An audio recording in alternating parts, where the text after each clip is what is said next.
So the last thing we want to look at here is monetary policy.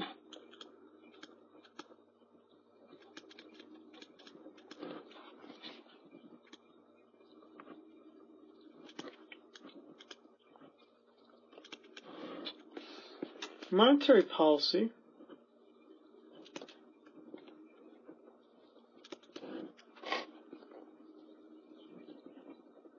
is basically anything that adjusts the money supply.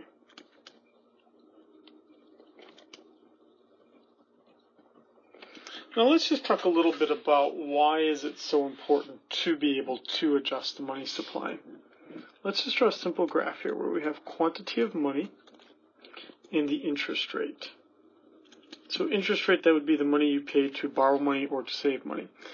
That money demand is described as being downward sloping, meaning the lower the interest rate, the less you want to save, right? Because the reward for saving is very low, but also the more that you borrow because it's really, really cheap to borrow. So the lower the interest rate, the more you want. But the money supply is completely vertical because it's determined by the Federal Reserve. The Federal Reserve determines the money supply.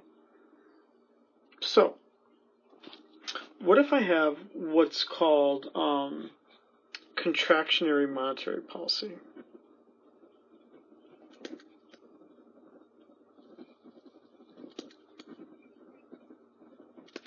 What that means is that I'm reducing the money supply.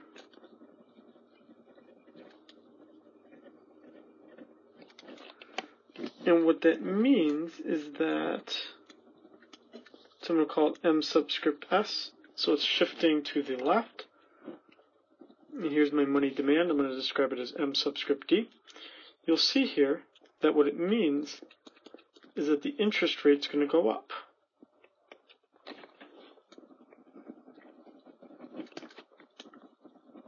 Now, why is that important? Because as the interest rate goes up, consumption falls. Why does consumption fall? Because as the interest rate goes up, people save more money, and also people do not borrow as much. Also, investment falls. Because why would businesses or people borrow money to build things when they have to pay so much? The result of both of these things falling is that GDP also falls. So you see here that what contractionary monetary policy does is you're trying to basically somewhat shrink the economy. Now, why would you do that? The reason why you would engage in contractionary monetary policy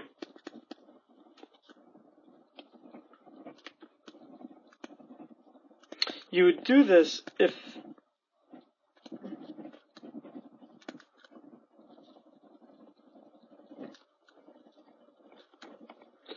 the economy was going too well, if it was too good.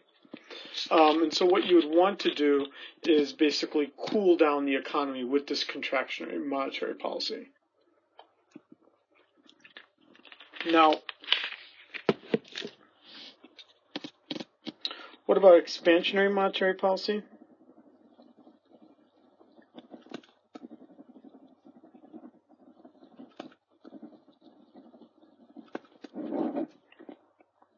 Here I am increasing the money supply.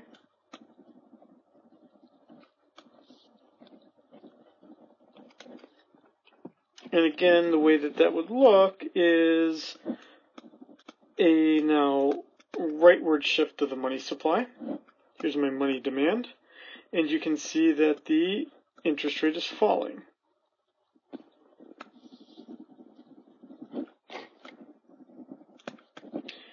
And as the interest rate falls, then consumption rises, investment rises,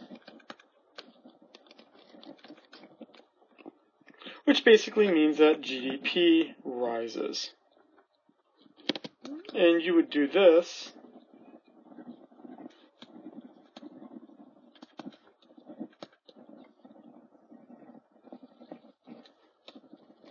if the economy needs help. You you would engage in this expansionary policy. Now, related to all this then is, how do you do this? Like, how do you actually pull off changing the money supply? And there's three primary ways that this is done. Now, if you're trying to read like newer entries about how the Federal Reserve does its job, there are new things that have been done since the financial crisis, essentially. I don't want to get too detailed here. I just want to deal with the classic three. And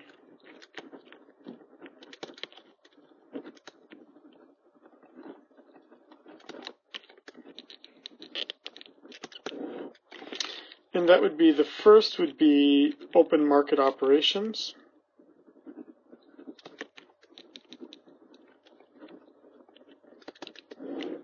Open market operations are the buying and selling of existing government debt.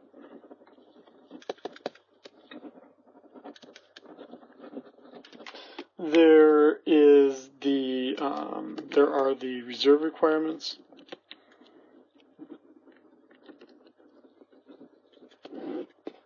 That would be how much banks must hold. And then there would be the discount rate.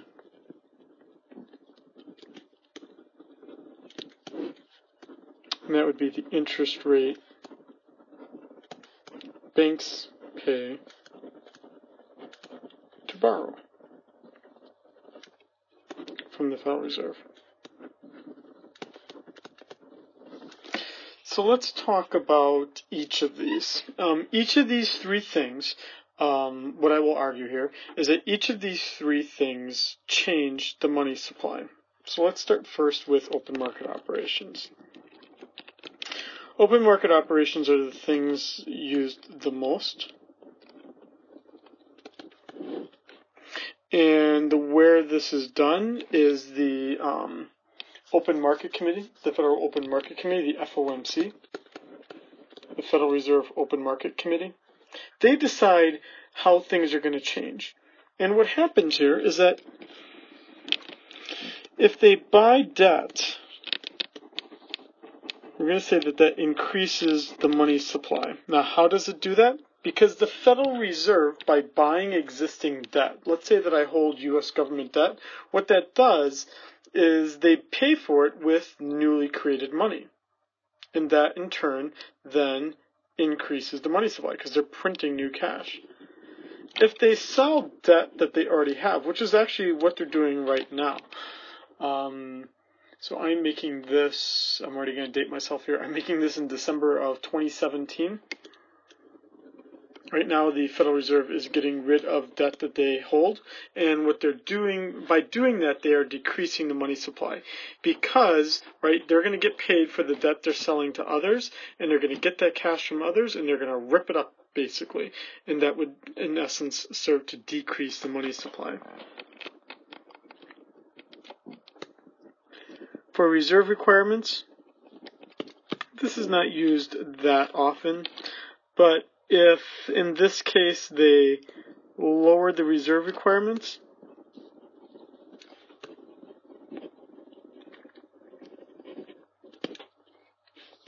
then that increases the money supply.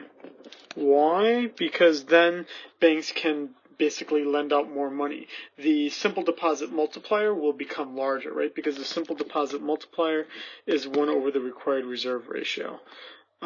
So if I change it from 20% to 10%, right,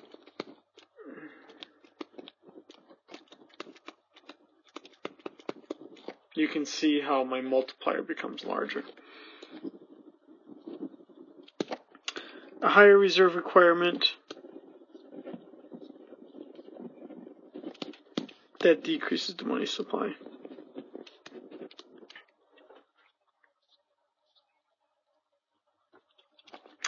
And then we've got the discount rate. This would be the interest rate that banks pay when they borrow from the Federal Reserve. Now, when the Federal Reserve is lending out money, they are newly creating that money. So in this case, if they lower the discount rate, that increases the money supply, because then basically banks might say, hey, it's cheap to borrow from the Fed, so let's do it. And if they raise the discount rate,